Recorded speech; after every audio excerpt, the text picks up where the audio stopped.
Thank you for joining me on this bag challenge. I'm so excited to see what you're going to be making and the fabrics that you're going to use.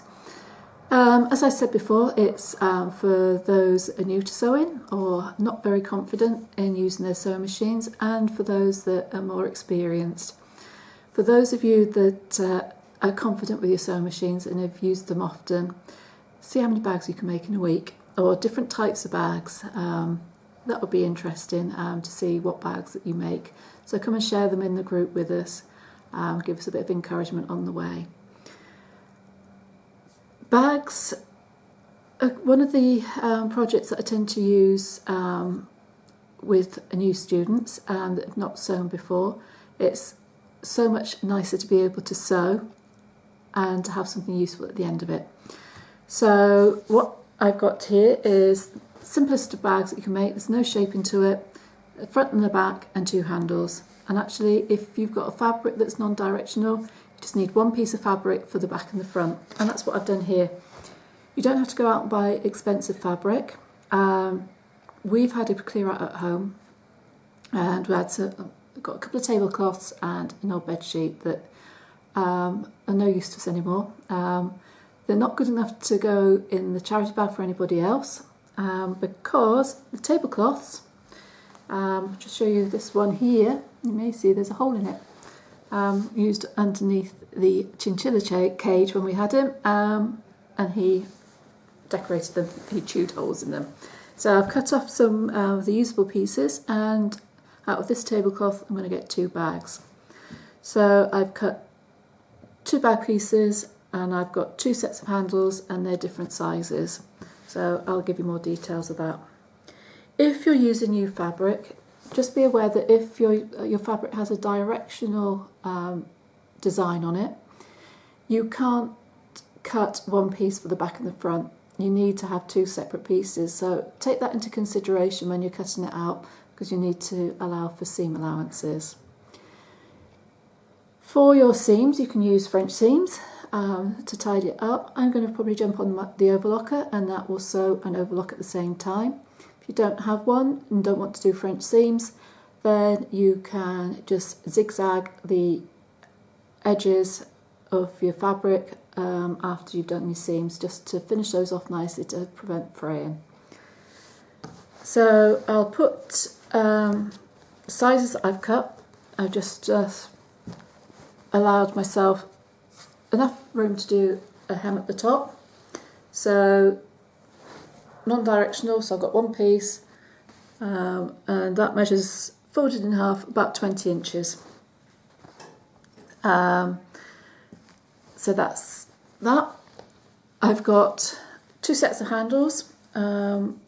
One is 25.5, 26 inches long, and the other one is, and this one's folded in half, it's longer, so it'll go over the shoulders. That's about 45 inches long. So the advantage of using sort of fabric like this is that we can just put it in the car. It doesn't matter if they get dirty, they can go in the washing. My son is a tree surgeon, so you can imagine what his truck gets like, but it means that he has bags that he can keep in there when he stops off shopping to put things in.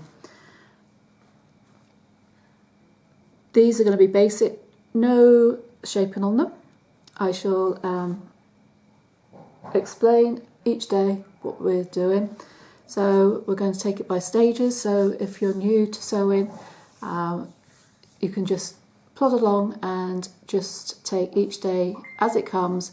Nothing too taxing, nothing too strenuous. So we're going to have fabric, cutting it out and getting that prepared.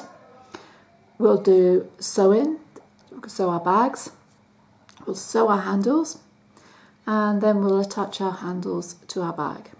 And we'll do that day by day, and you can follow along.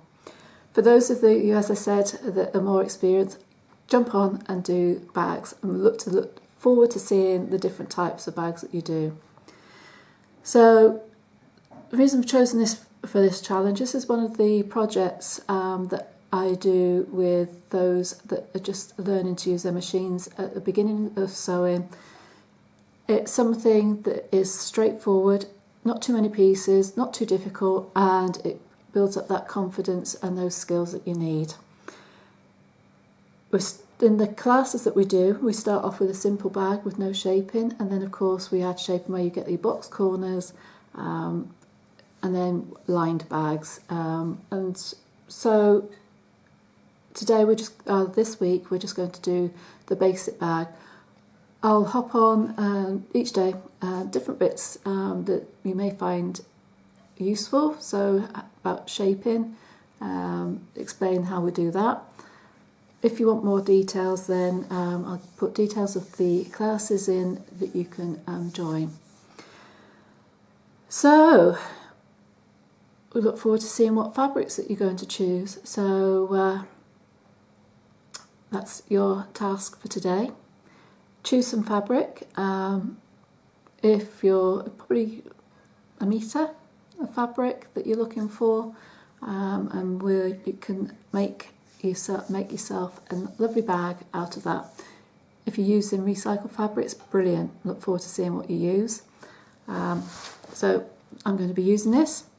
I'll start putting it together, and see you tomorrow with the first stage, which is cutting it out. So we'll come back to that tomorrow.